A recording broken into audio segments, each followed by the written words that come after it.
तो good afternoon everyone, welcome to Krenj institute.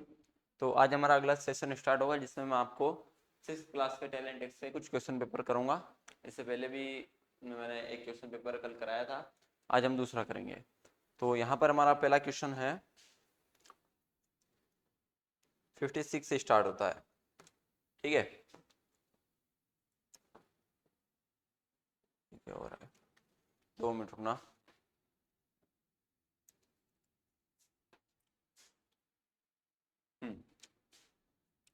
तो यहाँ पर हमारे को फोटो दे रखा है, बोल रखा है the pictograph shows the number of varieties of apple stored at super market, how many Jonathan apples are there in the market.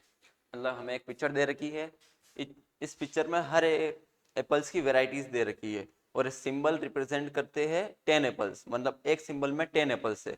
अगर ये हाफ सिंबल है तो इसमें 5 एप्पल्स है। तो ये नंबर ऑफ सिंबल से रिप्रेजेंट करता है कि मतलब इस वैरायटी के कितने एप्पल्स हमारे पास अवेलेबल है, ठीक है। तो चलो इसको सॉल्व करते हैं।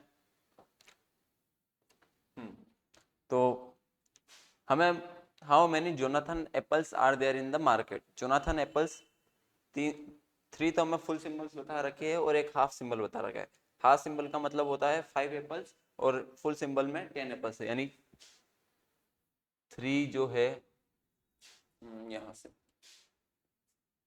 3 जो है फुल एप्पल्स है, जिसमें फुल एप्पल्स अपने 10 एप्पल्स को रिप्रेजेंट करता है फुल सिंबल, और हाफ सिंबल एक है जो 5 एप्पल को रिप्रेजेंट करता है। तो टोटल हमारा हो जाएगा 35 एप्पल्स जोनाथन के मार्केट में अवेलेबल है। तो चलो ऑप्शन थर्ड हमारा सही है, ठीक है। दिख रहा है नहीं? हाँ, अच्छे से दिख ही रहा होगा। अगला क्वेश्चन करते हैं। अगला क्वेश्चन बता रहा है how many millimetres are there in 8.05 kilometre. यहाँ पर हमारे को किलोमीटर में दे रखा है, जिसको हमें मिलीमीटर में चेंज करना होगा, ठीक है। यहाँ पर एक देखो, इसको ना पोस्ट करके देख भी लेना, मैं लिखाता हूँ। 1 किलोमीटर में होता है 1000 मीटर, ठीक है। 1 मीटर में होता है 100 सेंटीमीटर और 1 सेंटीमीटर में होता है 10 मिलीमीटर, ठीक है। 1 किलोमीटर में 1000 मीटर होता है, 1 मीटर में 100 सेंटीमीटर होता है और 1 सेंटीमीटर में 10 मिलीमीटर होता है, ठीक है। इसको पोस्ट करके अच्छे से देख लेना और हो सकता तो अपने नोट्स में भी लिख लेना, क्योंकि अगर आप जेई वगैरह की तैयारी करोगे ना तो उसमें यूनिट्स चेंज बहुत होगी। ये हमारे को यूनिट्स चेंज करके आंसर भी दिया होगा। मान लो हमें क्वेश्चन दे रखा है किलोमीटर में और आंसर पूछ लेगा सेंटीमीटर में या मिलीमीटर में, तो कन्वर्ट करना हमें आना चाहिए उसके लिए, ठीक है। तो हमारे पास 8.05 किलोमीटर है, 8.05 किलोमीटर है। तो इसको जब मीटर में चेंज करेंगे तो 1000 से मल्टीप्लाई कर देंगे, तो ये कितना हुआ 1000 मीटर। अब इस 1000 मीटर को हम सेंटीमीटर में चेंज करेंगे तो कितना हो जाएगा इंटू 100 सेंटीमीटर। और जब इस पूरी क्वांटिटी में जो सेंटीमीटर है उसको मिलीमीटर में चेंज करेंगे तो कितना हो जाएगा 100 × 10। अब ये जो पूरा जो एक्सप्रेशन है अपना, ये मिलीमीटर में चेंज हो चुका है। अब इसको अपन मल्टीप्लाई करेंगे तो ये कुछ बनेगा 805 फिर 0004, तो ये बनेगा हमारा 1 10 100,000 10,000 लाख 10 लाख 80,50,000 18 लाख 15,000। तो हमारा कौन सा ऑप्शन करेक्ट है? ऑप्शन थर्ड करेक्ट है, ठीक है। अगला क्वेश्चन है हमारा, अगला क्वेश्चन कह रहा है Katrina has 38 matches and she build a triangle and A square using all the matches, each side of the triangle consists of 6 matches, how many matches are in each side of the square। मतलब कटरीना के पास 38 matches माचिस की तीलियां है, ठीक है। अब वो क्या करती है, उसकी मदद से एक ट्राइंगल बनाती है और ट्राइंगल की एक साइड में कितनी 6 माचिस की तीलियां रखेगी। ट्राइंगल की कितनी साइड होती है? 3 साइड होती है, यानी 6 + 6 + 6 यानी 18 माचिस तो ट्राइंगल बनाने में यूज हो जाएगा। तो 18 माइनस 38 टोटल है उसके पास, 18 माइनस 18 उसने ट्राइंगल बनाने में यूज कर ली है, तो बचे कितने हमारे पास 20 माचिस की तीलियां हमारे पास बची है। अब स्क्वायर की 4 साइड होती है, यानी इन 20 मैचेस को हमें 4 साइड में डिवाइड करना होगा। तो एक 4 साइड में डिवाइड करने पर एक साइड में कितना आएगा, स्क्वायर के एक साइड में 5 माचिस आएगी। ठीक है, तो कौन सा ऑप्शन सही है, ऑप्शन 2 सही है। अगले पेज पर चलते हैं। ये देखा था नहीं देखा था, सॉरी, मैं जल्दीबाजी में कर देता हूँ, तो इस पॉज करके देख लेना, मैं एक बार और लिख देता हूँ इसको। 38 minus 18, 20 is remaining matches, remaining matches. 18 हमने किस में यूज कर ली है, ट्राइंगल बनाने में यूज कर चुके हैं। अब 20 divide by 4 equals to 5 each side of square.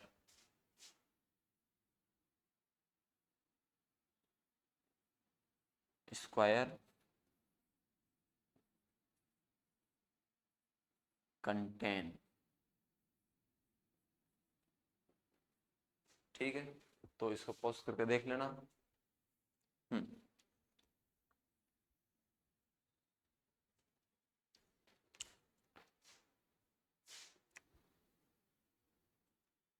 इसको मैंने एडिट किया तो था। तो अगला क्वेश्चन क्या कह रहा है हमारा, in a school the number of students in different classes of primary wings are as follow.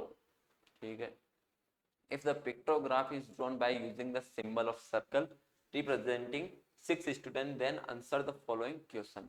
मतलब सर्कल जो है 6 स्टूडेंट को रिप्रेजेंट करता है, एक सर्कल 6 स्टूडेंट्स को रिप्रेजेंट करता है, और हमें हर क्लास में नंबर ऑफ स्टूडेंट दिए हुए, फर्स्ट क्लास में 39 है, सेकेंड क्लास में 33 है, थर्ड क्लास में 45 है, और फोर्थ क्लास में 60 है, और फिफ्थ क्लास में 48 है। शायद आपको पीडीएफ अच्छे से दिख भी नहीं रही होगी, तो मैंने ये पीडीएफ आपको जो कल पार्ट 2 वाला वीडियो भेजा था उसके डिस्क्रिप्शन में सेंड कर दिए, तो आप उसको वहां से डाउनलोड करके देख सकते हो। ये क्वेश्चन पेपर आपको उसी पे मिल जाएगा। ठीक है, तो हमें क्या निकालना है, how many circle will represent the students of class 4। Class 4 में स्टूडेंट्स को कितने सर्कल रिप्रेजेंट करेगा, एक सर्कल, सॉरी, एक सर्कल 6 स्टूडेंट्स को रिप्रेजेंट करता है। ठीक है, और क्लास 4 में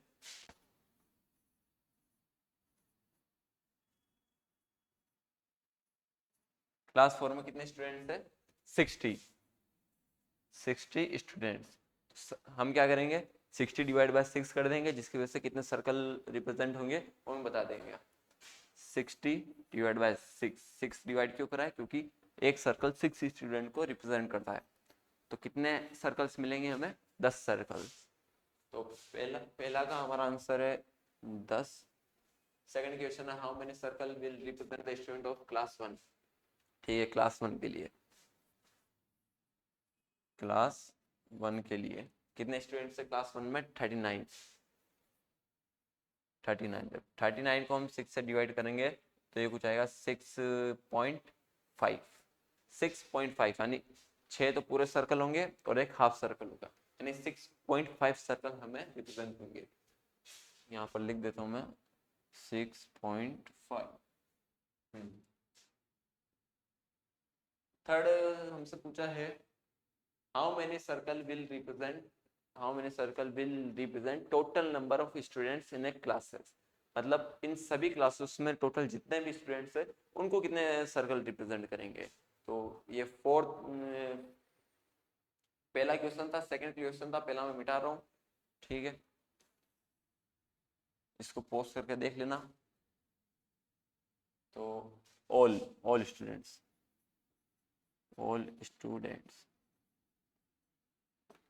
कितने टोटल स्टूडेंट्स हमारे पास, 39 33 कितना हो जाएगा, 72 और 45 हमारा हो जाएगा 77।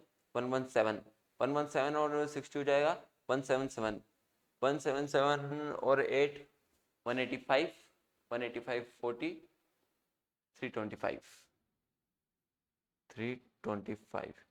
अब 325 हम डिवाइड बाय 6 करेंगे, कितना होगा ये 3 5 जा 30 और 6 4 जा 24। ठीक है, तो नहीं टोटल स्टूडेंट्स मैंने कहीं कैलकुलेशन में गलत है, गलती यही है। 6 5 जा 32 में कैलकुलेशन मिस्टेक करी है मैंने। 39 और 3 कितना होता है 42 42 30 72 72 और 5 77 77 और 40 117 117 और 60 177 करेक्ट है। 177 और 8 185 185। ये तो 1 पे ही जा रहा हूँ मैं, सॉरी 39 और 33 72 72 और 47 45 77 40 117 और 60। ये तो कुछ 2 ऐसा आ रहा है ना। यहाँ पर 2 आएगा।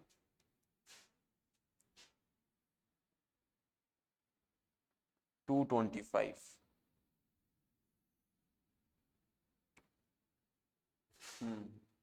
177 और इसमें 8 5 करूँगा तो 185 और 40 225। ठीक है, 6 3 जा 18 हाँ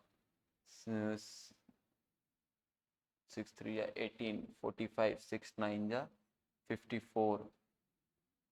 कितना बचा था ये अपना 45 था, नहीं 6 9 नहीं, इतनी कैलकुलेशन मिस्टेक तो नहीं होनी चाहिए थी, चलो हो गई है। 6 3 जा 18 45 आएगा और 6 7 जा 42 3 बचेगा। तो हमारा आंसर थर्ड के लिए आया है 37.5।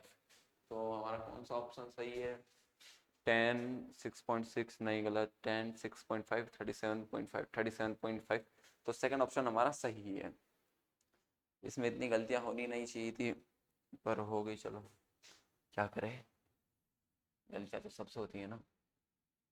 तुम मत करना, बस एग्जाम में मत करना, बाकी तो नॉर्मल कर लोगे तो चलेगा, बस एग्जाम में मत करना।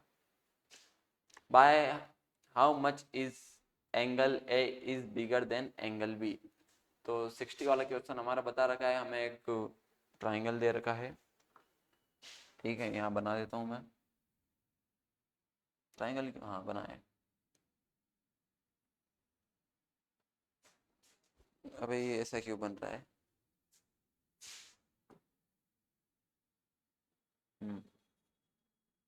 ठीक है, बन रहा है जैसा बन रहा है। नहीं यहाँ तक ही यही है। ठीक है, ये कुछ ऐसा एंगल दिया है और यहाँ से कह रखा है कि 90 का बनाता है। ये कितने का बनाता है, ये 90 डिग्री का बनाता है। यहाँ से मेरा नहीं बना रहा है ठीक है, पर ये 90 का बनाता है, ऐसा हमें क्वेश्चन में दे रखा है देखो।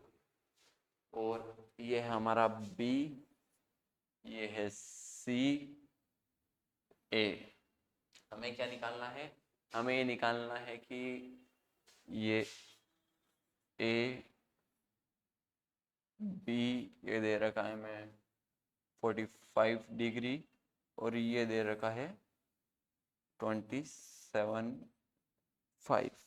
ठीक है, अब हमें पूछ रहा है कि ए बी से कितना बड़ा है, how much A is greater than B. ठीक है, तो कैलकुलेट करते हैं। जब ये हमारा 275 है, ये ओवरऑल कितना होना चाहिए 360 होना चाहिए। 360 में से 275 तो ये बना है और 45 ये बना है, तो 360 माइनस कितना होगा। जब ये वाला निकालेंगे हम तो 360 माइनस 275 माइनस 45।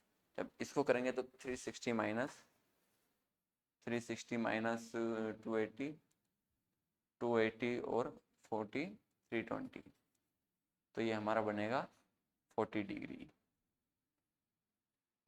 ठीक है, 40 डिग्री बना है। तो अब हम क्या कर सकते हैं, हमारा ये निकल चुका है ये 90 डिग्री, तो हम ए निकाल सकते हैं यहाँ से। ए कितना होगा, ए प्लस 40 प्लस 90 इक्वल्स टू 180। ये कहाँ से आया है, ये मैंने ये वाला ट्राइंगल लिया है, इसको ये डी है ऊपर लिख देता हूँ मैं छोटा करके, in triangle D B C, ठीक है, ट्राइंगल डी बी सी में डी बी सी, ठीक है। तो लगाना पे मैंने ट्राइंगल रूल लगाया, क्या लगाया था कि तीनों एंगल का सम 180 होता है। अब यहाँ से इसको सॉल्व करेंगे तो ये हो जाएगा ए 40 प्लस 90 130 इक्वल्स टू 180। जब 130 को उधर भेजूंगा तो 180 माइनस 130, तो ए कितना आ जाएगा हमारा 50। तो ए हमारा निकला है 50। ए हमारा निकल के आया है 50। अब हमें बी निकालना है, ये 45 है, ये 90 है, तो बी भी निकल जाएगा, ये 90 डिग्री है हमारा, ठीक है, बी निकल जाएगा। अब मैं लेता हूँ triangle in triangle A D B, A D B, ठीक है, ट्राइंगल ए डी बी। इसमें क्या लेता हूँ, B plus 45 plus 90 equals to 180। तो यहाँ से हमारा b कितना आएगा, जब मैं इसको सोल्व करूँ तो 180 माइनस 135, तो b हमारा निकल के आएगा 45 डिग्री। तो b हमारा निकल के आया है 45 डिग्री। तो how much A is greater than b, a minus B जब हम करेंगे तो 50 माइनस 45 इक्वल्स टू 5, तो हमारा आंसर आया है 5। तो 60 का ऑप्शन थर्ड हमारा 5 करेक्ट है, ठीक है। अगला क्वेश्चन क्या कह रहा है, बहुत लेंदी सवाल हो गया ना, ये होना नहीं चाहिए था पर हो गया है, ठीक है। ये जब पेपर मिलेगा ना तो इसको हो सका तो उसी में माइंड में मतलब माइंड में इसको सोल्व करके देख लेना। ये 90 है, ये 275 45, इसमें 360 वाला लगा लेना, कितना बचेगा आप निकाल लोगे, 40 आएगा, 40 प्लस 90 कितना आ जाएगा 130। अब जब 130 ये दोनों मिला के बना रहे तो ये कितना होना चाहिए 50 होना चाहिए। तो ये माइंड में भी हम कर सकते हैं, देखा जाए तो सिंपल है, इसको इतना सोल्व करने की जरूरत नहीं है, केवल ऐसे ऐसे करके भी हम कर सकते हैं, ठीक है। अगला हमारे को दे रहा है the pictograph given below show the number of deliveries made by florist during a week. मतलब एक वीक में कितने फूल बनाती है, ये जो भी नाम है इसका फ्लोरिस्ट पता नहीं, ठीक है। तो एक फ्लावर कितना 3 डिलीवरीज रिप्रेजेंट करता है।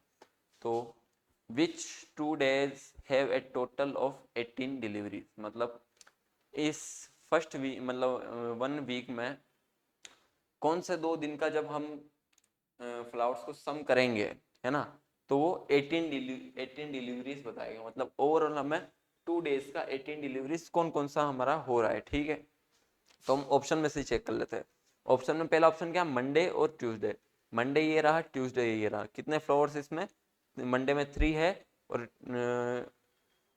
मंडे और ट्यूसडे में 2 है, ट्यूसडे ये रहा सॉरी, तो 3 + 2 कितना 5 फ्लोर्स हो जाएगा, 5 फ्लोर्स। और एक फ्लोर्स कितनी डिलीवरीज रिप्रेजेंट करता है 3 डिलीवरीज। तो ये कितनी डिलीवरीज दी इन्होंने, 15 दी है, तो हमारा फर्स्ट ऑप्शन तो नहीं हो सकता, ठीक है। अगला ऑप्शन देखो, फ्राइडे और वेडनेसडे, हमें कितनी 18 डिलीवरीज चाहिए 2 दिन की मिलाकर, ठीक है, पर 2 दिन की मिलाकर मंडे और ट्यूसडे की मिलाकर केवल और केवल 15 नहीं है। तो सेकंड ऑप्शन देखते हैं, फर्स्ट हमारा रॉन्ग हो गया है। सेकंड ऑप्शन क्या है, फ्राइडे वेडनेसडे, फ्राइडे और वेडनेसडे। फ्राइडे में 3 फ्लोर्स है, वेडनेसडे में भी 3 है, तो कितना हो जाएगा 3 + 3 6। और एक फ्लोर कितने को रिप्रेजेंट करता है 3 डिलीवरीज को 3। अब 3 × 6 कितना हो जाएगा 18। तो ये हमारा सेकंड ऑप्शन सही हो गया। हमने यही पूछा था कि इस वीक में कौन से 2 डे को के डिलीवरीज को मिलाते तो 18 डिलीवरीज बनती। तो हमारा option second Friday and Wednesday सही है। अगले पेज पर चलते हैं।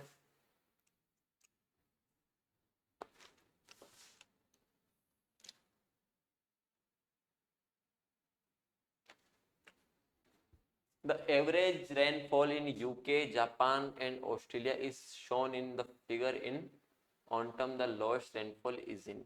मतलब एवरेज रेनफॉल बता रही है यूके, जापान और ऑस्ट्रेलिया की, ठीक है। और हमें बताना है कि लोएस्ट रेनफॉल ऑटम में। हमें 4 मौसम की बरसात बता रखी है, स्प्रिंग, समर, ऑटम और विंटर। तो इसमें पूछा है कि ऑटम में कौन से देश में सबसे कम रेनफॉल है, ठीक है। इंडिया का नाम क्यों नहीं है इसमें, कोई दिक्कत नहीं है, इन्हीं की मर्जी, इन्हीं के हिसाब से पेपर बनाते हैं। इंडिया में और राजस्थान में चले जाते हैं, वहाँ को और ही कम है। अभी बरसात का मौसम है तो बली आ रही है, ठीक है। तो ऑटम में सबसे ज़्यादा रेनफॉल इन्होंने, देखो ये 3.5 किसकी है, अच्छा हाँ, यूके रिप्रेजेंट करता है केवल और केवल ऐसे स्क्वायर ब्लॉक को। जापान जो है इसके अंदर ब्लैक ब्लैक से वो भरा होगा, ब्लैक ब्लैक कलर इसमें है, इसको रिप्रेजेंट करता है। और ऑस्ट्रेलिया में ग्रे, मैं लिख देता हूँ यहाँ पर क्योंकि, ठीक है, ब्लैक और ये ग्रे, ये किसका है, ये है यूके का, ब्लैक जापान का और ग्रे है ऑस्ट्रेलिया का, ऑस्ट्रेलिया, ठीक है। तो यहाँ पर देखो ऑटम में जो यूके का है वो 3.5 है, ठीक है। 3.5 मिलीमीटर में रेनफॉल होती है। जापान में 1.8 मिलीमीटर में होती है और ऑस्ट्रेलिया में 1.5। तो सबसे कम किस में है, ऑस्ट्रेलिया में। तो हमारा ऑस्ट्रेलिया ऑप्शन सही होगा, जो कि ऑप्शन थर्ड में है, ठीक है। ये तो बहुत ही ज़्यादा सिंपल था, मतलब बहुत ज़्यादा सिंपल था, देखने से लग रहा है ना कि इसमें 1.5 ऑस्ट्रेलिया। एक मन में सवाल आया है कि ये बरसात को मिलीमीटर में कैसे मेजर करते होंगे, स्केल लेके क्या, पता नहीं करते होंगे कैसे भी। चलो, in ABC D is the mid point, ठीक है। ट्राइंगल बनाओ पहले।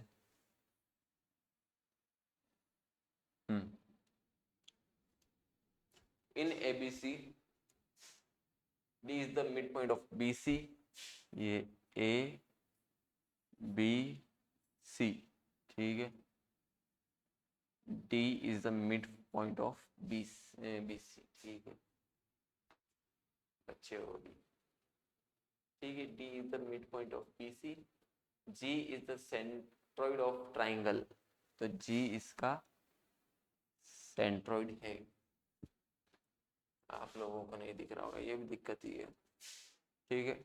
If G D is 2 centimetre then the length of A D, G D दे रखी है हमें 2 सेंटीमीटर और हमें निकालना क्या है, ए डी, ठीक है। तो सेंट्रोइड है जी हमारा, तो एक यहाँ पर फॉर्मूला दिखाता हूँ, A G divide by C D equals to 2/1, ठीक है। फॉर्मूला क्या है कि एक ट्राइंगल है, ट्राइंगल में अपना जी सेंट्रोइड है। तो हमारा जो है ना सेंट्रोइड, अब वो किसी भी, अब सेंट्रोइड से हमने ये वाला लाइन मानी, ये वाली मानो या ये वाली मानो, कहीं से भी उस सब जगह अप्लाई हो जाएगा, ठीक है।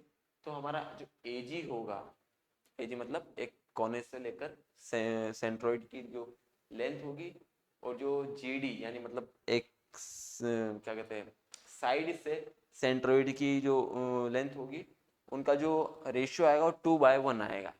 क्या आएगा, एक कोने से सेंट्रोइड की लेंथ और एक साइड से सेंट्रोइड की जो लेंथ का रेशियो होगा वो 2/1 आएगा।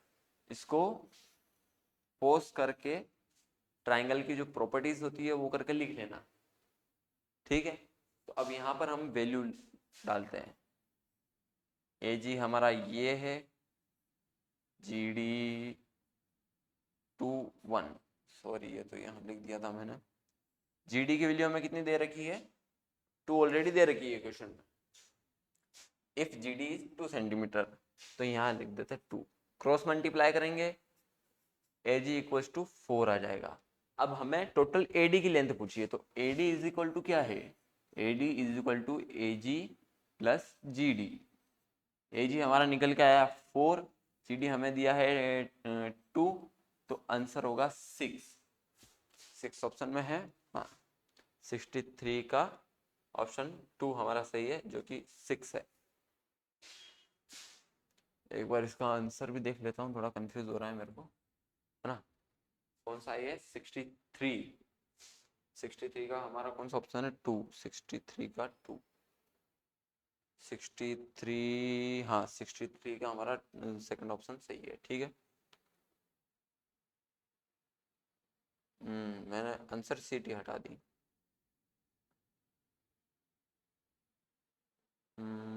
और जाओ और जाओ।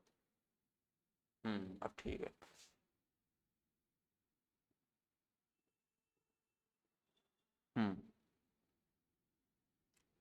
अगला क्वेश्चन हमारा,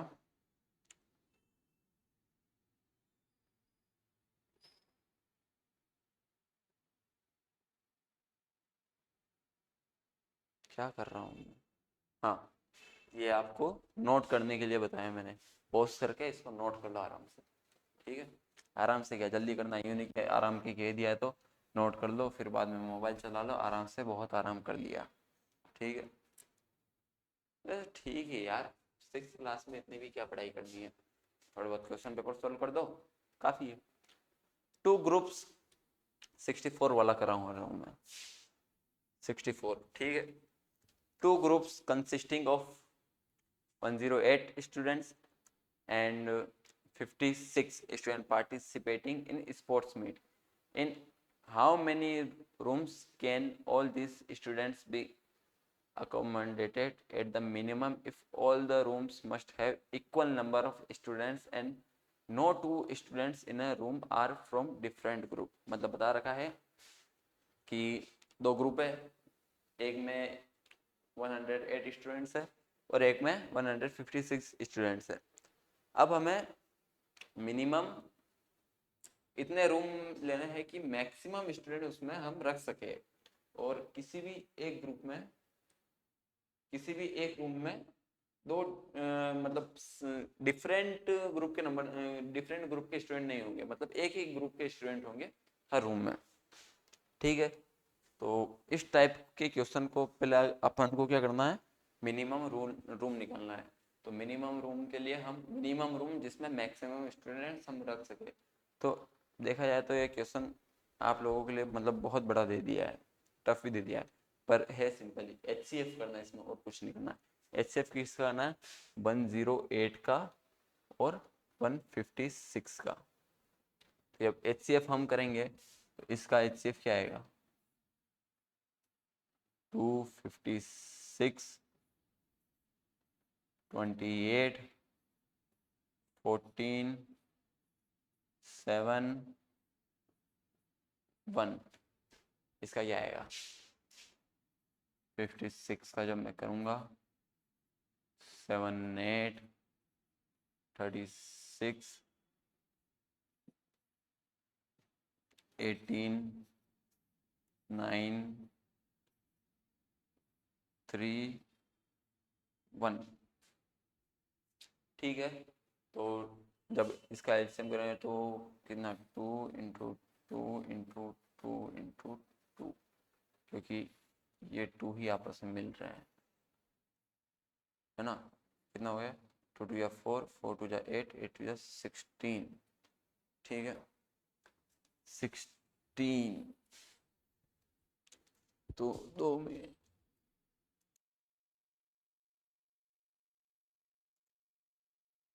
तो ये क्या निकला है, हर रूम में मैक्सिमम 16 स्टूडेंट रखे जा सकते हैं, 16 स्टूडेंट। ठीक है, अब हमें हर एक ग्रुप के लिए अलग करना होगा। कि जो कितना 108 है, इसका हम 16 से डिवाइड करेंगे तो रूम्स आ जाएंगे। फिर 156 का जो हम 16 से डिवाइड करेंगे तो वो 156 स्टूडेंट उस 16 रूम में डिस्ट्रीब्यूट हो जाएंगे। ठीक है, तो फिर टोटल रूम्स हम ऐसे निकाल लेंगे। तो करते हैं इसको। यहाँ पर कुछ मिस्टेक करी है क्या मैंने? हाँ, HCF में यहाँ 54 आएगा। जब 2 का 108 से HCF करना था तो यहाँ पर मैंने 56 लिख दिया था, जबकि आएगा 24। अब आएगा 27। अब आएगा 3 9 3 3 3 1। तो क्या हुआ, 2 2 3 मैच करेगा केवल। तो कितने मैक्सिमम स्टूडेंट हम रख सकते हैं? 12 स्टूडेंट्स हर एक रूम में। 12 स्टूडेंट हम मैक्सिमम रख सकते हैं।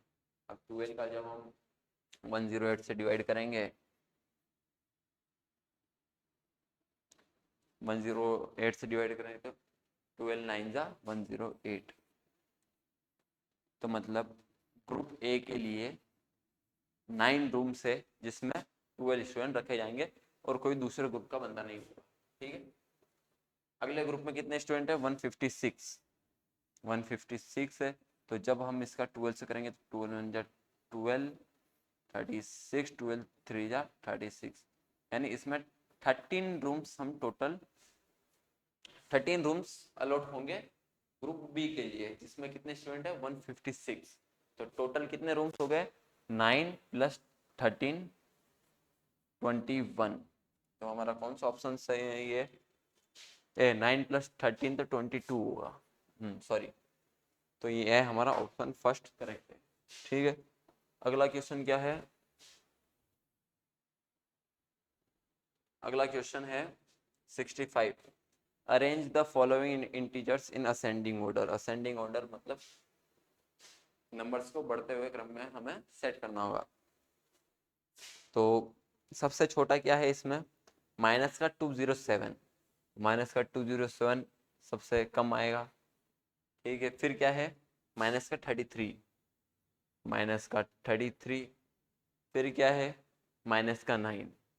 माइनस का 9 सबसे छोटा। माइनस माइनस में क्वांटिटी जितनी बड़ी होगी वो उतनी छोटी होगी।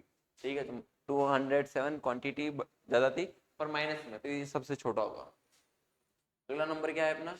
-207 हो गया। अब 5। -9 के पास माइनस से बड़ा पॉजिटिव होता ही है, नेगेटिव से बड़ा पॉजिटिव नंबर होता है। तो 5 आ गया। 5 से 5 के बाद है 37। 37 के बाद आएगा 615। ये नंबर हमें क्वेश्चन में दे रखे थे सफल करके, इसको हमने रीअरेंज करके असेंडिंग ऑर्डर में सेट किया है। ठीक है, तो हमारा ऑप्शन कौन सा सही होगा? 207 3095, तो हमारा ऑप्शन सेकंड करेक्ट होगा। ठीक है, अगला क्वेश्चन क्या है? 66 वाला। The sum of 3 prime numbers is 100 if one of them exists another by 36, then one of the number is। ठीक है, ये बली 6 के हिसाब से थोड़ा डिफिकल्ट दे दिया है। क्या बता रखा है? मान लिया 3 प्राइम प्राइम नंबर्स, पता है ना क्या होता है? प्राइम नंबर्स वो होता है जिनके फैक्टर केवल 2 होते हैं, जैसे कि 1 2 3 5। 2 का फैक्टर क्या निकलेगा? 1 × 2। 3 के फैक्टर क्या निकलेगा? 1 × 3। 5 का फैक्टर क्या निकलेगा? 1 × 5। यानी मतलब कोई भी नंबर किसी और की टेबल में नहीं आए ना, 1 को छोड़ के। 1 की टेबल तो इनफाइनाइट तक 1 1 1 ही रहेगी। ठीक है, मतलब कोई भी नंबर किसी की टेबल में नहीं आए तो उसको प्राइम नंबर बोलते हैं। इसके आगे चलते जाएगा 2 3 9। नहीं, 9 नहीं होगा, सॉरी 7, क्योंकि 9 3 की टेबल में आता है तो वो प्राइम नंबर नहीं होगा। 2 3 5 7 11 13 17 19 23। ठीक है, 29।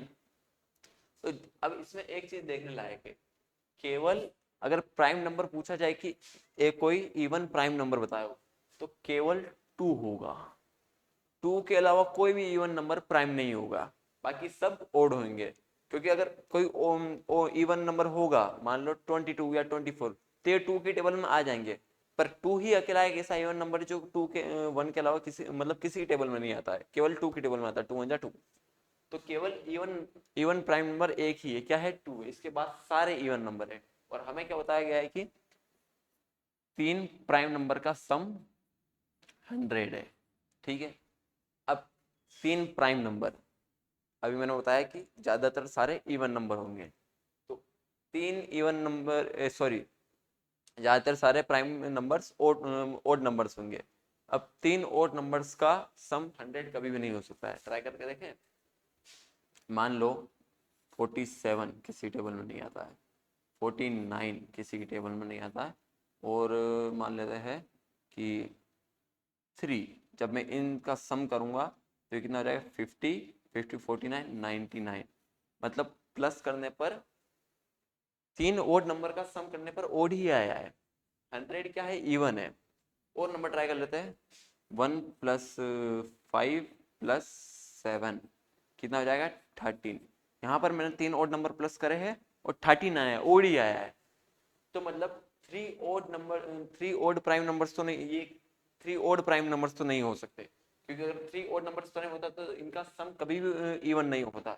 तो इसमें एक डेफिनेटली 2 तो है ही है। 2 है तभी जाकर इन तीनों का सम 100 हो रहा है। क्योंकि अगर मैं एक बार 2 पुट कर देता हूँ तो बाकी के दो क्या होंगे, सारे तो 2 2 नहीं हो सकते।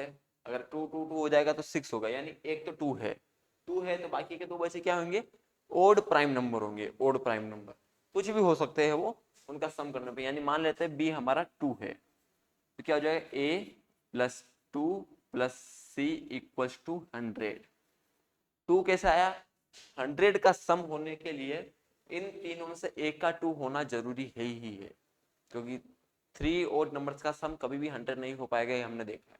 ठीक है, तो a + c = 100 - 2 a + c, ये 98 आ गया है। इसको इक्वेशन 1 मान लेते हैं। ठीक है, एक और क्या दे रखा है कि if one of them exists another by 36 then one of the other number is, मतलब कह रखा है कि अगर मैं एक में, ठीक है, c माइनस करता हूं, मतलब एक नंबर में c माइनस करूंगा 36 है, मतलब एक जो है दूसरे नंबर से 36 ज्यादा है, यानी a - c 36 है। ये क्वेश्चन हमको क्वेश्चन में दे रखी थी कि one of them exist another by 36। एक तो हमने निकाल दिया है कि 2 है, बचे कितने 2 है। और इसमें क्या रखा है if one of them exist other by 36, यानी वन अगर उनमें से एक अगर दूसरे वाले से 36 ज्यादा है तो ए जो बचा हुआ है वो निकालो। ठीक है, तो निकालते हैं हम a - 36 a + c 98। ठीक है, जब इन दोनों को प्लस करेंगे हम तो ये कितना हो जाएगा 2a, ये हमारा 0 हो जाएगा। इसको जब मैं प्लस करूंगा तो 104 134, तो ये हमारा बनेगा 6 बन जाएगा, तो 767 67 है क्या ऑप्शन में। अगर मैं दूसरा भी निकालता हूं तो a + c = 98, ए हमारा 67 है, सी हमारा 98 है, ए सॉरी सी निकाल रहे हैं हम 98 - 61, तो सी हमारा क्या हो जाएगा, ये हो जाएगा 31। 98 - 67, तो हमारा क्या है 31 67। हमारा तीनों जो प्राइम नंबर थे वो निकल चुके। एक है हमारा 67, एक है हमारा 2 और एक है हमारा 31। तीनों प्राइम नंबर निकल चुके। 2 तो डेफिनेटली होना ही चाहिए था। फिर हमने क्वेश्चन को पढ़ा, क्वेश्चन में हमें जो जो दिया गया था वो हमने इक्वेशन बनाई। ठीक है, एक इक्वेशन हमने बनाई है, एक क्वेश्चन ऑलरेडी दी थी, जब दोनों को सॉल्व करा तो बाकी के दो प्राइम नंबर निकल चुके। अब क्वेश्चन पूछा then one of the number is, मतलब इन तीनों में से ऑप्शन में से कौन सा प्राइम नंबर इन तीनों में से एक है। 7 नहीं है, 29 नहीं है, 41 नहीं है, 67 है, तीनों में से एक, तो हमारा फोर्थ ऑप्शन करेक्ट है। ठीक है, नहीं मिटाता नहीं हूँ उसको, इसको देख लो, पोस्ट करके देख लो, ठीक है। ये सवाल थोड़ा है दिमाग घुमाने वाला, पर अच्छे से समझ के करोगे ना तो ये भी हो जाना चाहिए। बाकी दिमाग घुमाने वाला है, जब मैंने ही पहली बार देखा था तो मेरा खुद का दिमाग घूम गया था, ठीक है।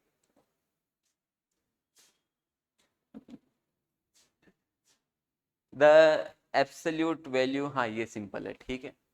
हमारे को एक्सप्रेशन दे रखा है, उसको सॉल्व करना है। मैं एक्सप्रेशन लिख देता हूँ बोर्ड पे। 25 प्लस 10 प्लस 25 डिवीजन 125 मल्टीप्लीकेशन 25। इस एक्सप्रेशन को हम कैसे सॉल्व करेंगे? बोर्ड मास का रूल लगाएंगे। बोर्ड मास का रूल क्या है? बोर्ड मास।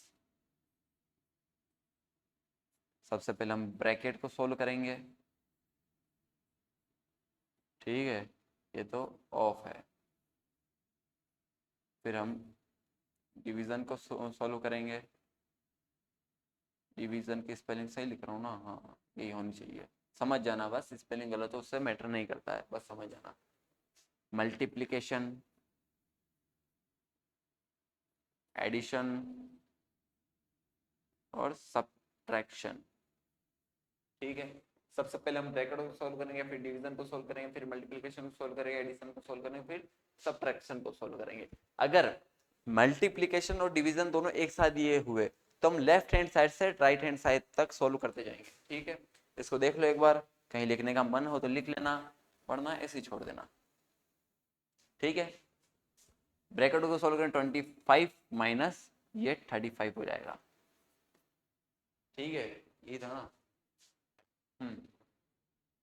25 माइनस 35 प्लस 25 डिवाइडेशन 125 इंटू 25, ठीक है।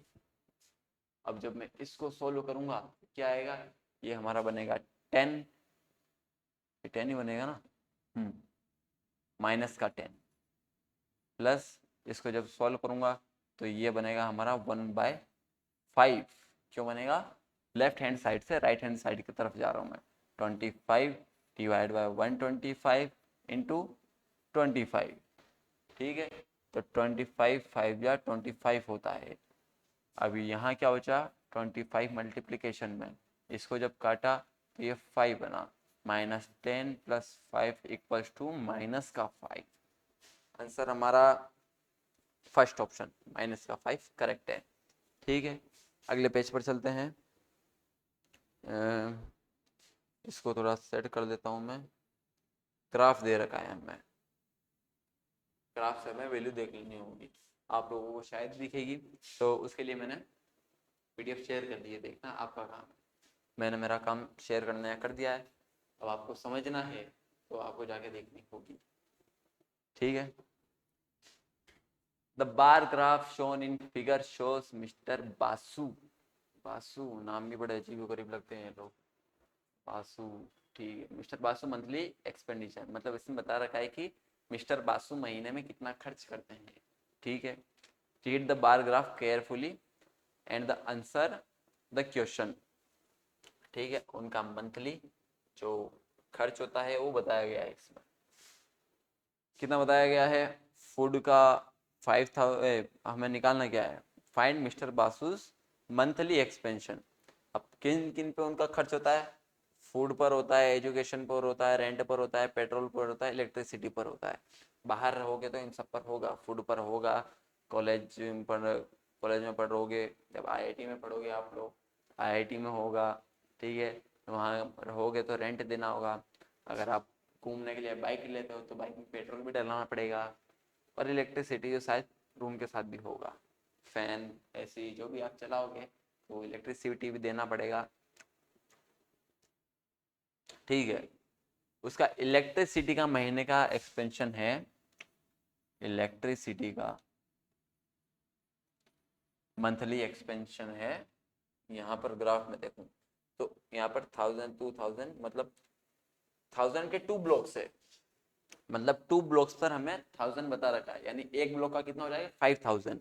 तो ये जो इलेक्ट्रिसिटी है ये हमारा थर्ड ब्लॉक पर आ रहा है, यानी 3 इंटू 500। कैसे आया 500? यहाँ जब हम देखेंगे तो 1000 सेकंड ब्लॉक पर है, यानी दो ब्लॉक का मिलाकर 1000 बता रखा है ग्राफ में मेजरमेंट, तो वन ब्लॉक का कितना हो जाएगा 5000। और इलेक्ट्रिसिटी कितना ब्लॉक पर घेर रही है, 3 ब्लॉक पर घेरा कर रखा है उसने, तो 3 इंटू 500 कितना हो जाएगा 1500 रुपए इलेक्ट्रिसिटी का बिल है। पेट्रोल का कितना होगा? पेट्रोल का पेट्रोल ने 2 ब्लॉक को घेर रखा है, तो 2 ब्लॉक का हमें बता ही रखा है 1000 है, तो मैं एक आसानी के लिए लिख ही देता हूँ 2 इंटू 500 कितना हो जाएगा 1000।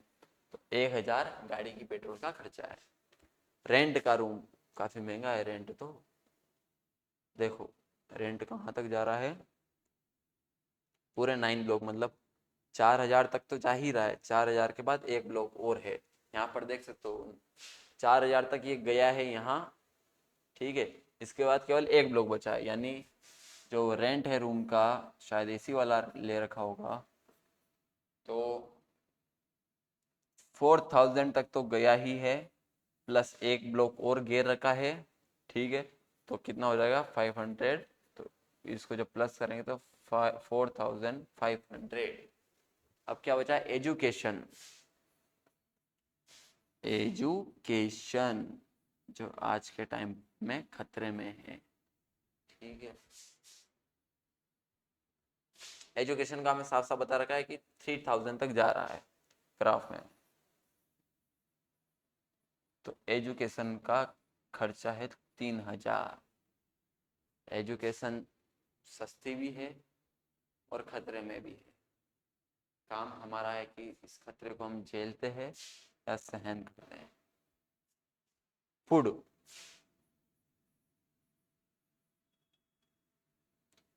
फूड जा रहा है 5000 तक।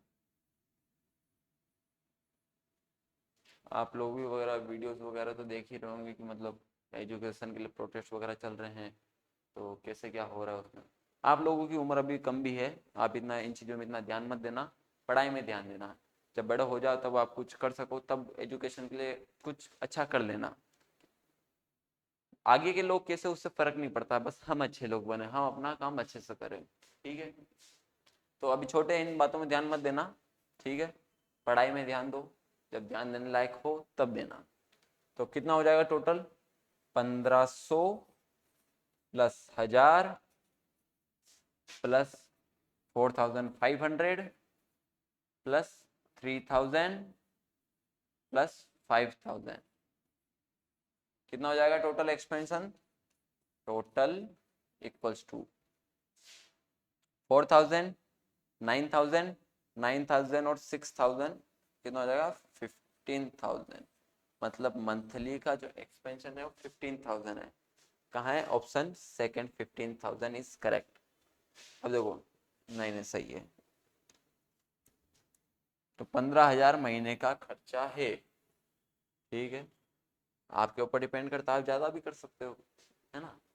अच्छा हमारा हाथ में क्या कहते हैं, पेट्रोल इलेक्ट्रिसिटी हमारा हाथ में है। रूम का रेंट, रूम भी सस्ता देख सकते हैं, 3000 तक का मिल जाता है, ठीक है। Which of the following fraction lies between 2/3 and 5/7। मतलब हमें 4 ऑप्शन दे रखे हैं और बता रखा है कि इन दोनों के बीच में कौन सा फ्रैक्शन अवेलेबल है, मतलब इन दोनों के बीच में, इन दोनों के बीच की पोजीशन में है, ना इससे बाहर होगा ना इससे, हाँ बाहर तो नहीं होगा, ठीक। तो क्या है हमारी बाउंड्रीज? 2/3,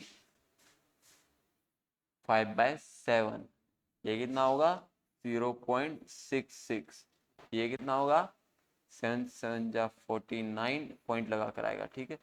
और 0.71। तो पहला ऑप्शन है हमारा 3/4, ठीक है। 3/4 कितना होता है? पहला ऑप्शन हमारा 3/4 है, तो 3/4 होता है हमारा 0.75, जो इन दोनों बाउंड्रीज से बाहर है, क्योंकि मैक्सिमम कितना है 0.71 और 0.75 तो इससे भी ज्यादा, तो इसके अंदर तो है ही नहीं है, तो पहला ऑप्शन हमारा गलत हो गया है। सेकंड क्या है? 4.5, 4.5 ये ना होगा 0.8, ये भी बाहर है। 0.71 तो हमारी मैक्सिमम है और ये जाहिर है 0.8 पे बहुत ज्यादा है, तो ये भी नहीं, ये भी गलत है। अगला ऑप्शन क्या है 5.6। 5.6 जब मैं इसको सॉल्व करूंगा तो 6 8 या 48,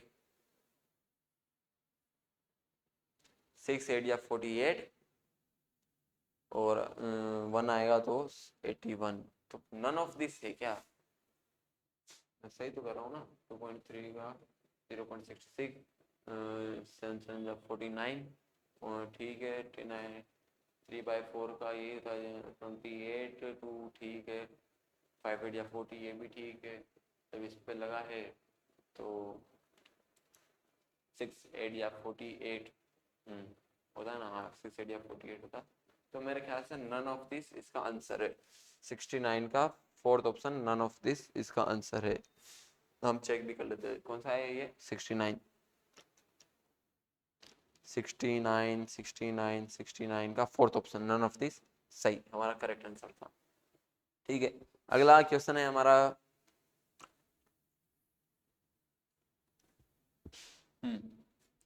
अगला क्वेश्चन क्या है? What is the number in the units place of 763 की पावर 84? 763 की पावर 84 बहुत बड़ा नंबर है ये। अब हमसे पूछा गया है कि कितने भी डिजिट आता है उससे मतलब नहीं है, हमें इस यूनिट वाली डिजिट से मतलब है कि यहाँ पर कौन सा नंबर आएगा।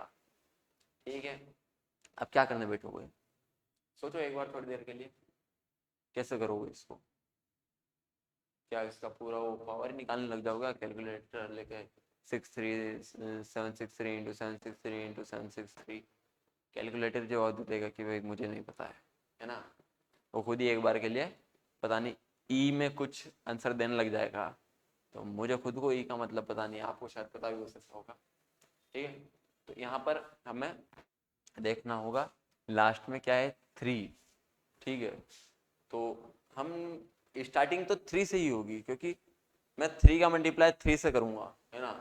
तो जो लास्ट 3 का मान 33 का भी 33 से करता हूँ। एक बार बता देता हूँ, 33 का मैं 33 से करता हूँ तो 3 3 9 3 3 9 3 3 9 3 3 9 9 18 10। ये क्या है? 3 का स्क्वायर है, मतलब लास्ट में 3 है। तो जो ये यूनिट है ये किसके ऊपर डिपेंड करेगी? 3 के ऊपर ही डिपेंड करेगी। क्यों करेगी? लास्ट में 3 है। अब देखो 3 की पावर 1 होगी तो पीछे क्या आएगा? 3 ही आएगा यूनिट की जगह पे। 3 की पावर 2 होगी तो यूनिट के प्लेस पर क्या आएगा? 9 आएगा। 3 की पावर 3 होगी तो यूनिट के प्लेस पर कितना आएगा? 7। ठीक है, इसको 27 आएगा लेकिन हमारा यूनिट का प्लेस लेना है हमें सिर्फ, तो कितना आएगा? केवल 7। लास्ट वाली प्लेस पे बता रहा हूँ, आगे कुछ भी हो सकता है। आगे मैं ऐसे निशान लगा देता हूँ। जब मैं 3 की पावर 4 करता हूँ ठीक है तो कितना आएगा? 3 7 जा 21 आएगा। आगे आगे कुछ भी हो सकता है, आगे मैं निशान लगा दिया है। ठीक है, तो हमें आगे वाला नंबर से मतलब है ही नहीं, हमें लास्ट वाले नंबर से मतलब है। अब हम देखते हैं कि ये नंबर इन चारों में से, क्योंकि इसके बाद वही रिपीट हो जाएगा। देखो 3 की पावर जब मैं 5 करूंगा तो जो इससे इंटू करूंगा तो 3 ही आ रहा है लास्ट में, है ना? वापस में जब 6 से मल्टीप्लाई करूंगा तो 3 3 9 ही आएगा यूनिट के प्लेस में। तो 4 के बाद तो ये का ये रूट रिपीट होने लग जाएगा। क्या रिपीट होगा? 397 397। ठीक है, अब हम देखते हैं कि 84 किससे डिविजिबल है। 1 से मतलब नहीं है हमें। ठीक है, क्योंकि 1 में तो हमेशा ही 3 आएगा ना। 84 1 से डिविजिबल रहते ऐसा तो ना वहाँ पे। 2 में देखें तो 2 क्या 84 से डिविजिबल है? हाँ है, बिल्कुल है। पर हमें लास्ट तक का लेना है। मैक्सिमम कहाँ तक का? इन चारों में से मैक्सिमम वाला लेना है हमें, क्योंकि 2 से जब मैं करूंगा ठीक है तो 2 से होता होता होता जाएगा तो पहले ही 9 लग जाएगा, क्या पता पहले ही 9 लग जाएगा, क्या पता आगे वो डिविजिबल हो सकता होगा, है ना?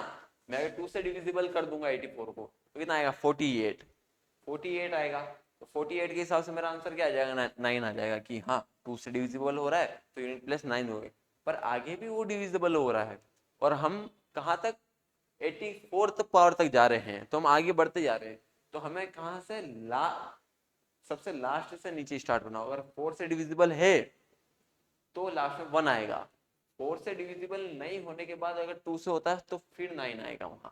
ठीक है, तो यहाँ 9 तो कह नहीं सकते, 9 भी हो सकता है। अगर ये 3 से और 4 से डिविजिबल नहीं होगा तो हमारा 9 हो जाएगा, और किसी से भी डिविजिबल नहीं है तो 1 होगा। एग्जाम्पल के लिए ले लो 77।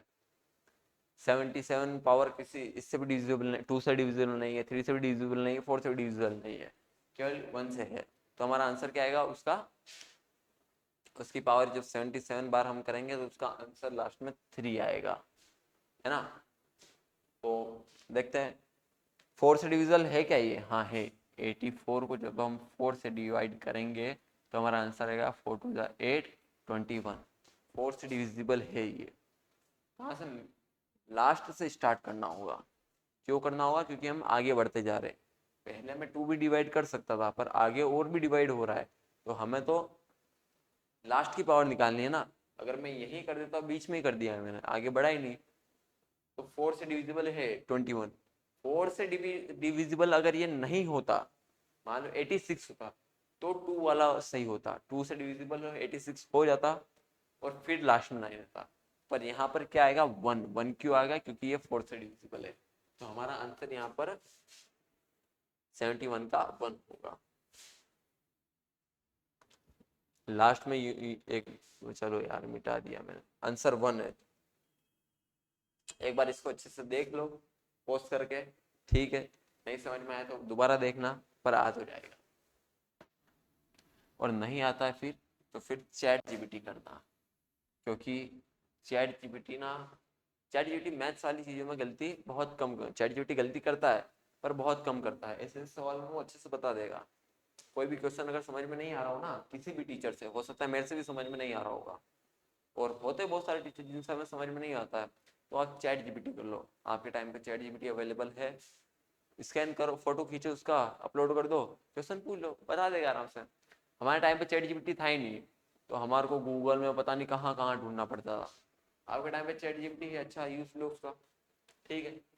अगला हमारा बता रहा है Vimal is 1.4 metre shorter than Ashok.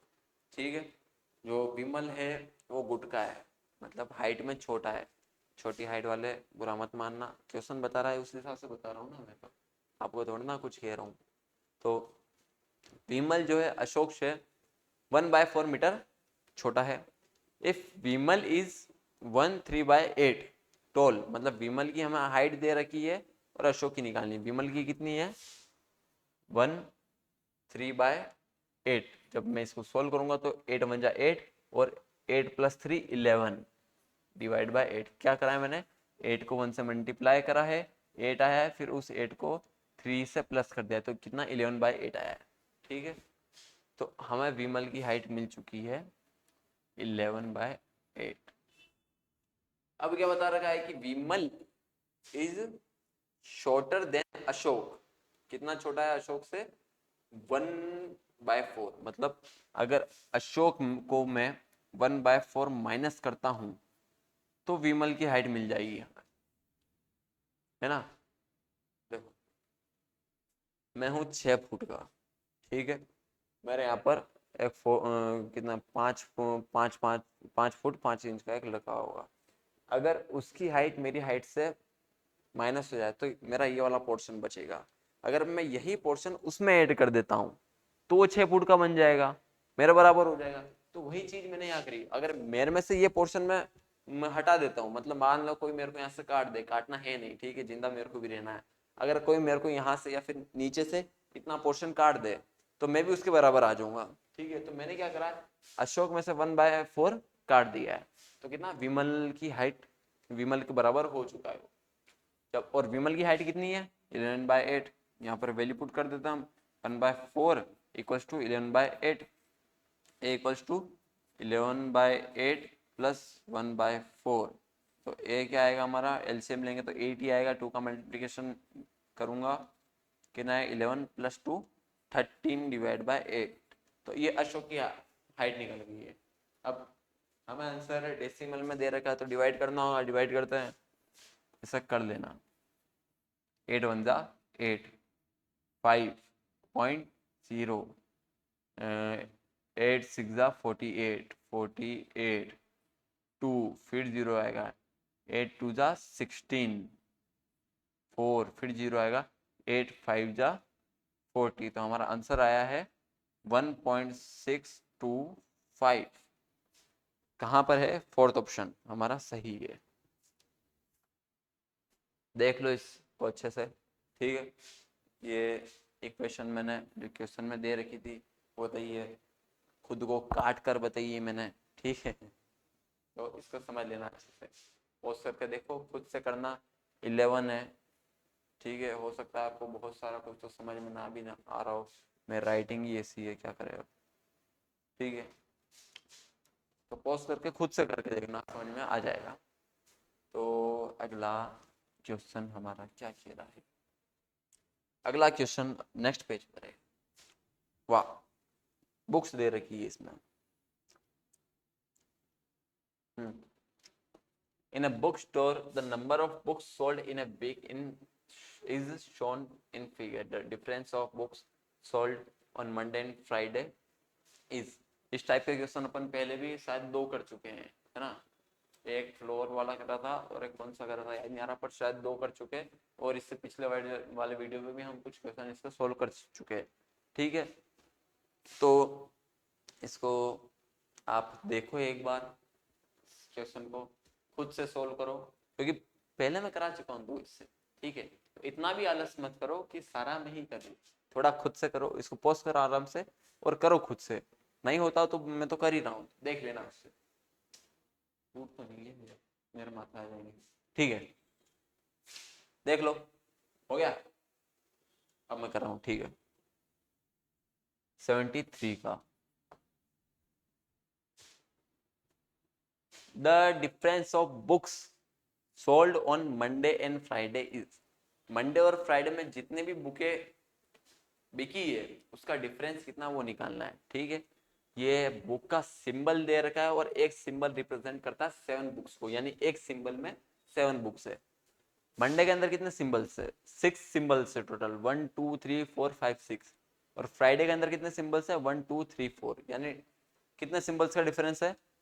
Monday minus Friday, 6 symbols minus 4 symbols, 2 symbols. और बुक्स क्या होगा? हट, B books, B for books. तो बुक्स में हमारा difference of books, sorry, difference of books, ठीक है। शॉर्ट फॉर्म में लिखा है, इसको समझ लेना, कुछ कुछ खुद से भी समझ लिया करो। डिफरेंस ऑफ बुक्स क्या है? 2 तो सिंबल का डिफरेंस है और एक सिंबल में कितनी बुक्स है? 7 बुक्स। तो 2 इंटू 7 यानी 14, ठीक है। मतलब मंडे और फ्राइडे के बीच में टोटल 14 बुक्स का डिफरेंट है, तो हमारा ऑप्शन 4 करेक्ट है। अगला क्या है? इफ 47.25, हाँ कुछ ऐसा एक्सप्रेशन दे रखा है हमारे को, मैं देख लेता हूँ। क्या दे रखा है एक्सप्रेशन? 47.2506, मेरा 0 और 6 दोनों एक जैसा दिख रहा है। यार बोर्ड पे चलाने की, डिजिटल बोर्ड है, इस पे चलाने की आदत है नहीं है। आदत तो किसी पर भी नहीं है। चौक भी स्कूल में कभी कभार पकड़ लेते थे पर मस्ती करने के लिए, कभी चलाए नहीं है बोर्ड पर, ठीक है।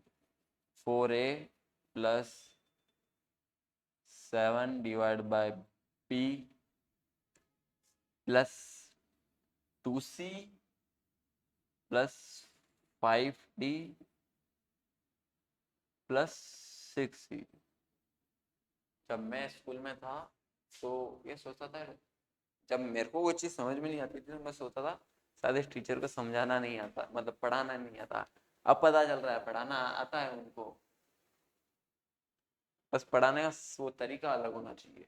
पढ़ाने का तरीका सबका डिफरेंट होता है, आता उनको बहुत कुछ है, बट समझाने का तरीका हो सकता है कि अभी आप लोग भी सोच ही रहे हो इसको पढ़ाना नहीं आता है, हो सकता नहीं आता होगा क्योंकि मेरा पढ़ाना तरीका ही अलग हो, आप लोगों को समझ भी नहीं आ रहा होगा। ठीक है, तो मैं अपनी तरफ से कोशिश करूंगा कि आपको समझ में आए है, नहीं आए तो फिर मैं और क्या ही कर सकता हूँ, ऐसा तो नहीं आपके पास आके कॉपी में बैठ कर समझाऊंगा। ठीक है, अब इस एक्सप्रेशन से हमें एक एक की वैल्यू निकालनी है। सोच जरा कैसे कर सकते हैं। हमारे दिमाग में तो एक ही तरीका आ रहा है, मतलब इसको देखा जाए तो डायरेक्टली सोल्व करने का कोई तरीका नहीं है। ठीक है, हमें थोड़ा मेंटली सोचना होगा। अगर वैल्यूज को हम इक्वल करके देखें तो हो सकता है। सर देखो, अगर ये जितने भी यहाँ पर 4 है, 4a है, यहाँ 7 है, यहाँ पर भी 7 है, 2 है, यहाँ पर भी 2 है, 5 है, यहाँ पर भी 5 है, 06 है, यहाँ पर भी 06 है कि नहीं। इसको करके देखते, क्योंकि और कोई इसको करने का तरीका नहीं है। हमें एक ही इक्वेशन दे रखी है जिसमें अननोन कितने, अननोन वेरिएबल्स कितने हैं, 1 2 3 4 5। तो इसको अच्छे तरह से सोल्व करने के लिए 5 इक्वेशन चाहिए होंगे, ऐसे 5, लेकिन हमें केवल एक दे रखा है और एक से निकालना पॉसिबल है ही नहीं है, नहीं है पॉसिबल एक से निकालना इससे। ठीक है, तो क्या कर सकते हैं हम, बस कंपेयर कर सकते हैं और उससे निकाल सकते हैं। हो सकता हो कि वैल्यू और भी हो, पर हम कंपेयर करके ही निकाल सकते हैं। तो यहाँ पर 4a के इक्वल हम 4 करते हैं। ठीक है, 7 के आगे हम 7 डिवाइड बाय b करते हैं। ठीक है, 0.2 के आगे 2c करते हैं। क्यों करते हैं, क्योंकि ये पॉइंट के इस साइड आ रहा है ना। हाँ, 0.2 हमने ले लिया है तो 0.5 इसके बराबर डिवाइड बाय 5d के, और 6 ही 0.0006 इक्वल्स टू 6e। ठीक है, तो इसको सॉल्व करते हैं। 4 से 4 कटा, a की वैल्यू आई 1, 7 से 7 कटा, b को उधर भेजेंगे, b की वैल्यू आई 1। इसको लो यहाँ।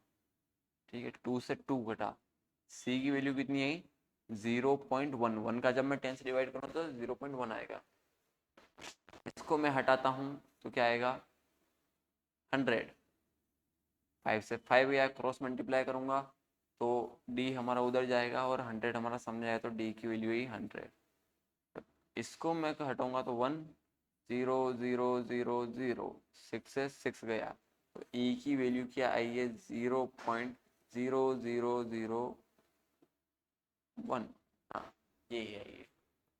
और हमें क्या निकालना है, ये expression 5a plus 3b plus 6c plus d plus 3e।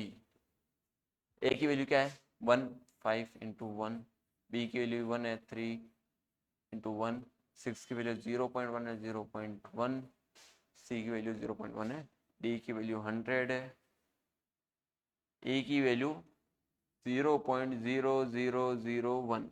ठीक है, सोल्व करते हैं।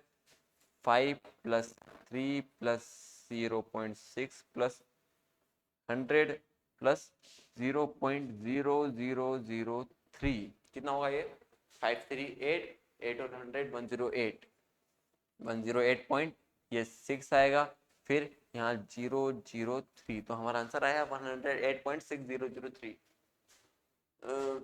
ये तो ऑप्शन में है ही नहीं। ठीक है, ये मेरे ख्याल से होना तो ऐसा ही चाहिए, अपन ने कहीं मिस्टेक करी है क्या। 4a को मैंने 4 माना तो a की वैल्यू 1 आई है, 07 को 7 बाय b। ठीक है, तो b की वैल्यू भी 1 आई है, 0.2 इक्वल्स टू था 2c, 2 से 2 कटा 10, c की वैल्यू 0.1, सही है ये भी 0.0। और क्या है 0.05 कॉमा हटाया 0.5d था, 5 से 5 गया, d की वैल्यू है 100, 6e।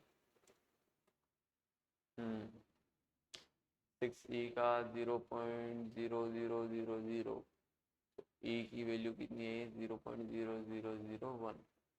क्या मिस्टेक दिख रही है क्या आप लोगों को? 5 इंटू 1, 3 इंटू 3, 5 इंटू 1 ही था, 3b था, 6 कितना था? c हमारा था, कहाँ गया? 0.1, t था हमारा 100। ठीक है, सही तो कर रहा हूँ यार।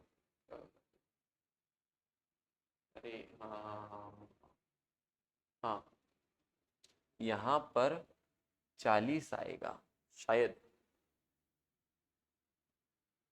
यहाँ पर 40 आएगा, क्यों? क्योंकि a यहाँ पर है, मतलब ये जो वैल्यू है, हम 7 को हटा रहे हैं, तो 7 को जब हम हटाएंगे तो ये क्या बनेगा? 40 प्लस 7.2506 है। ऐसा समझो, 40 प्लस कर तो 4a की जगह 40 मान लिया। इसको ऐसे भी बता सकता हूँ मैं, 40 प्लस, हाँ मेरा समझाने का आपको थोड़ा वो डिफरेंट था। इसको 40 प्लस, अब अच्छा ऐसा बताता हूँ मैं, 40 plus 0, sorry 40 plus 7 plus 0.2 plus 0.05 plus 0.0006। अब इस ये जो एक्सप्रेशन है, इस एक्सप्रेशन को इससे कंपेयर करेंगे। 4a की वैल्यू कितनी आ जाएगी? दिख रहा है ना? हाँ, 4a की वैल्यू 14, 7 बाय b की वैल्यू 7, 2c की वैल्यू 0.2, 5d की वैल्यू 0.05 और 6c की वैल्यू 0.006। तो यहाँ पर 4a की जगह क्या आएगा? 40, और जब मैं डिवाइड करूंगा तो a की वैल्यू आएगी 10। जब a की वैल्यू 10 आएगी तो यहाँ आएगा 10 और ये होगा 50। और जब 50 हुआ तो 100 प्लस 50 150, 150 प्लस 3 153, 153.0.633। अब ये 153 आएगा ना, मैंने जीरो लिख दिया वहाँ, सॉरी 153। अब क्या ये आंसर में है? 153.6003, हाँ ये आंसर में है। ठीक है, क्या करा मैंने? इन सबको, इसको मैंने स्प्लिट कर दिया। कैसे करा? 40 प्लस 7 प्लस 0.2 प्लस 0.005 प्लस 0.006, और इस एक्सप्रेशन को इस एक्सप्रेशन से मैंने कंपेयर कर दिया। कंपेयर करने पर मैंने ए बी सी डी की वैल्यू निकाली। इसको करने का बस यही एक तरीका है, ठीक है, वरना और कोई तरीका नहीं है। ठीक है, अगला देखते हैं। तरीका तो यही है और तो नहीं है, क्योंकि इसमें अननोन वेरिएबल्स 5 दे रखे हैं पूरे, और हमारे पास इक्वेशन केवल एक था। आप एक बार इसको पोस्ट करके देख लो आराम से। ठीक है, मैं जल्दी मिटा देता हूँ। ये कुछ भी नहीं है हमारा, ये है आंसर। ठीक है, देख लो अच्छे से इसको, क्योंकि जब इक्वेशन ही एक दे रखी तो उससे 5 वेरिएबल, 5 क्या 2 वेरिएबल भी नहीं निकाले जा सकते, बस सोच कर ही निकाला जा सकता है, मानकर। लेट्स की इसकी वैल्यू ये है, इसकी वैल्यू ये है। ठीक है, 75 वाला, find the area of the given figure. इस पूरे का एरिया निकालना है। एक स्क्वायर दे रखा है, एक ट्राइंगल दे रखा है, एक रेक्टेंगल दे रखा है।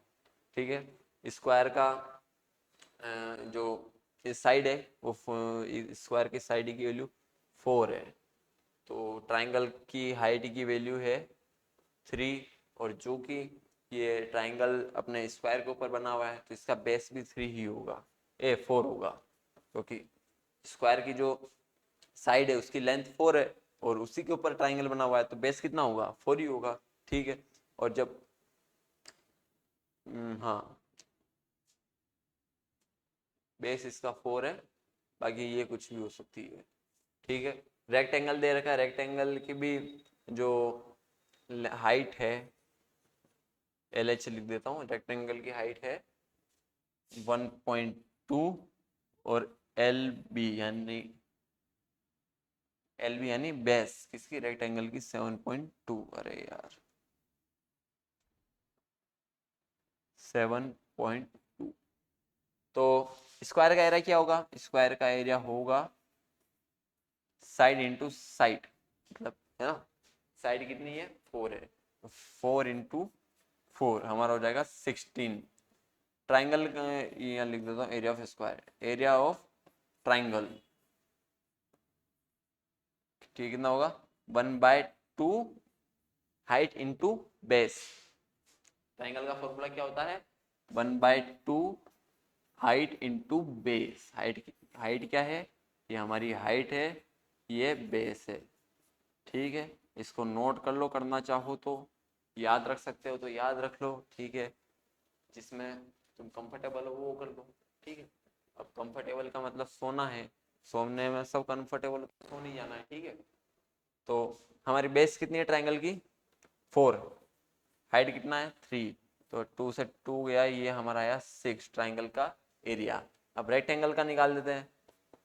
रेक्टेंगल का कितना होगा 1.2 इंटू 7.2। ठीक है, इसको जब मैं सॉल्व करूंगा तो 4 2 12 7 जा 84 84 86 और यहाँ आएगा कोमा 8.64। जब इसको ओवरऑल को मैं प्लस करूंगा तो ये बनेगा 22 30.64 हमारा आंसर है। इस पूरे एक्सप्रेशन का एरिया कितना होगा 30.64। ऑप्शन है क्या, हाँ फोर्थ ऑप्शन में ये है। ठीक है, इसको मिटा दूँ, पोस्ट करके देख लो, वरना फिर रोगे कि क्या बता मिटा दिया। ठीक है, वो तो 6th क्लास में ही ना, तो रो तो लेते होंगे 6th में। ठीक है, 76, मजाक नहीं उड़ा रहा हूँ मैं। ठीक है, कि 6th क्लास में हो और वो लोग न्यू न्यू न्यू। ठीक है, the product of prime number between 1 to 15। अच्छा, 1 to 15 का पूरा प्रोडक्ट निकालना है। प्राइम नंबर क्या है 1 से 15 के प्राइम नंबर 1 2 3 5 7 11 13। इसका मल्टीप्लाई आप कर सकते हो। ठीक है, मैं तो कैलकुलेटर में ही करूँगा कि मैं कर सकता हूँ। आप लोग एग्जाम में नहीं कर सकते हो तो आपको यूँ करना पड़ेगा। फोकट मेहनत क्यों करें जब कैलकुलेटर है हमारे पास। 2 into 3 into 5 into 7 into 11 into 13 into 13 पे खत्म होगा ना, 15 तो प्राइम नंबर नहीं है। तो हमारा आंसर है 30030। हाँ, तो हमारा आंसर आया है 30030। इसका मल्टीप्लिकेशन करने पर 1 से लेकर 15 के बीच में जितनी प्राइम नंबर है उनका मल्टीप्लिकेशन करने को कहा था हमें। कहा था, कैलकुलेटर ने किया है, आपको एग्जाम में करना होगा। ठीक है, एग्जाम में कैलकुलेटर लेके तो नहीं जा सकते हैं। हाँ, जेई में भी नहीं जा सकते हैं।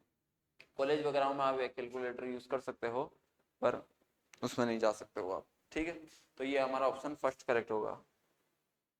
अरे हाँ, 76 वाला कराना था, मैंने 77 वाला करा दिया, कोई दिक्कत नहीं। अब 76 वाला करा देते। ये कौन सा था 77, मिटाने के बाद बताता हूँ कौन सा था ये 77 वाला। ठीक है, अब मिटा रहा हूँ मैं। अब कौन सा करना है 76 वाला। क्या है, the perimeter of A square and circumference of a circle are equal if the radius of the circle is r and side of the square is s, then the area of circle in terms of s is। ठीक है, हमें बताया गया है कि square का जो perimeter है वो सर्कल के सरकमफेरेंस के